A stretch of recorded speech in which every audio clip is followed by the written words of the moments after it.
leadership feedback, upward feedback, team performance, all of our org surveys, satisfaction and engagement surveys, and culture enablement, and then careers, so our career tools and things. So there's other groups that deal with high potential, succession planning, learning, et cetera. So that's why I say that. And I'd say probably my example, I had to think about this, is not with a PepsiCo example, not to say I don't feel rewarded there or recognized. I'm actually in the process of its agents because of racial discrimination. And so we got to work with the agent selection system, as well as all the specialty areas like the hostage rescue teams, scuba teams, and things. And so I'm Alex Seiler. I've been in HR or human capital for about 15 years.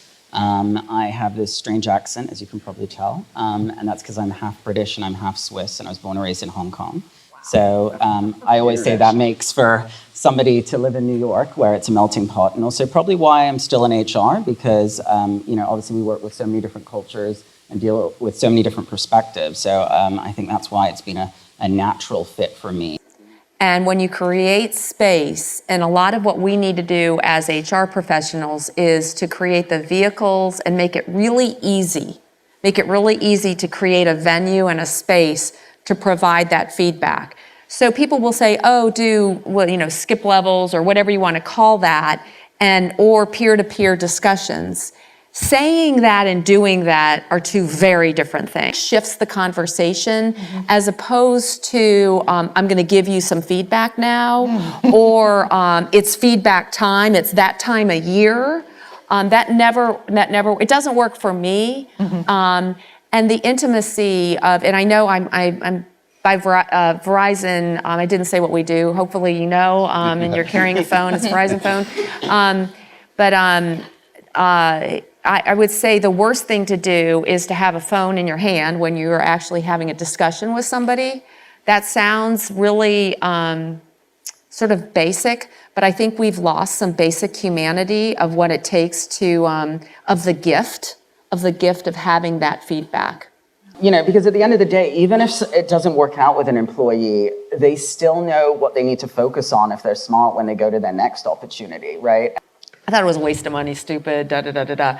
And it turns out people coveted these buttons. It was, a caring button. It was a customer orientation button. I spoke up button. And it was that same kind of peer-to-peer acknowledgement that, and I will tell you, it was my biasy because it wasn't where I was in my headspace. Yep. And it was important to bring people who were actually receiving the training in because they're the ones that we're gonna have to shift. Yep. The real problem is how to say the hard things and how do you give critical feedback or highlight areas of growth or call someone out in a really healthy, productive way on something they're doing that's not serving them well, not serving the team well. And this is like bread and butter, Bradley, what we help people with every day. And the biggest thing that we see is that people just challenge with the how. Like, what are the literal words that are going to come out of my mouth? How am I going to say it without objective behaviors or things that you've seen? All right, let's practice what you're going to say. Let's role play. As uncomfortable as that is, the more times you say it out loud to me and we could talk about how people might react to the different things that you're saying,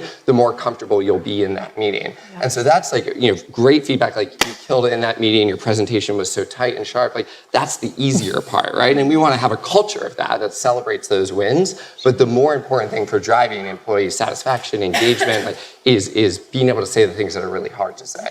Become a verb like Google. These type of communication platforms have enabled very rapid response to situations in the office, but also enabled a level of conversation that we really didn't have before. And then suddenly your mind goes, and the rest of the story is, and you don't even know, or ... and then nothing is said. And it could literally be they were in the bathroom. I don't know what it was, but all of this crap that goes on in your head. And I was just outside in the Philippines last week with some team members there, and the cultural challenges within digital and text. It's the commercial model as well as the employee model of what a caps mean here versus, okay with an explanation point, for me is I'd be irritated if somebody sent the okay explanation point versus in this area, it was like, okay.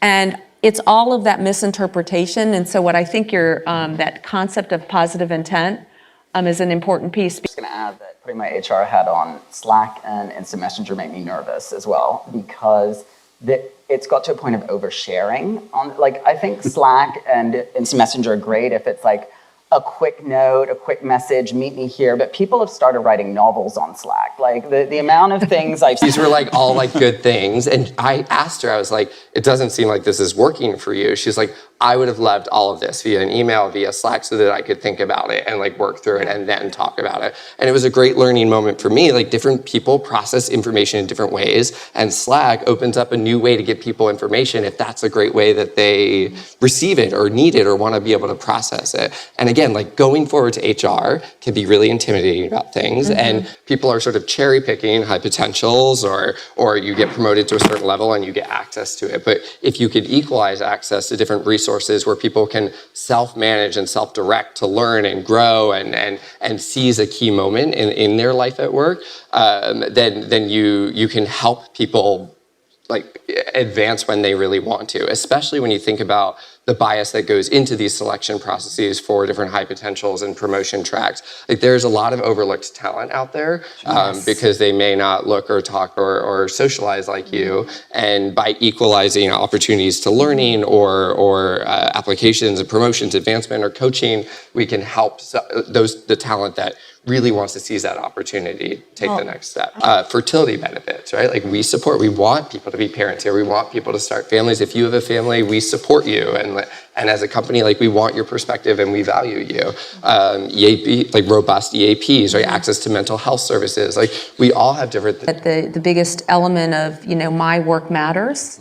And understanding what that question is, where I fit into the broader history and the future of the company and how my work fits into that.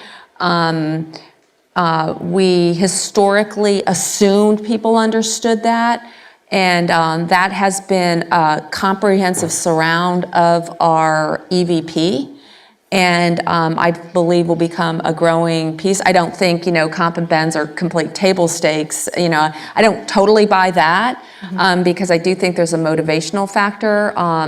But I absolutely believe the discretionary contribution that we're all seeking around our employees, what makes somebody, lean in and jump out of bed to come to work as opposed to suck it up and come to work. I mean, that's the whole holy grail, is my work matters.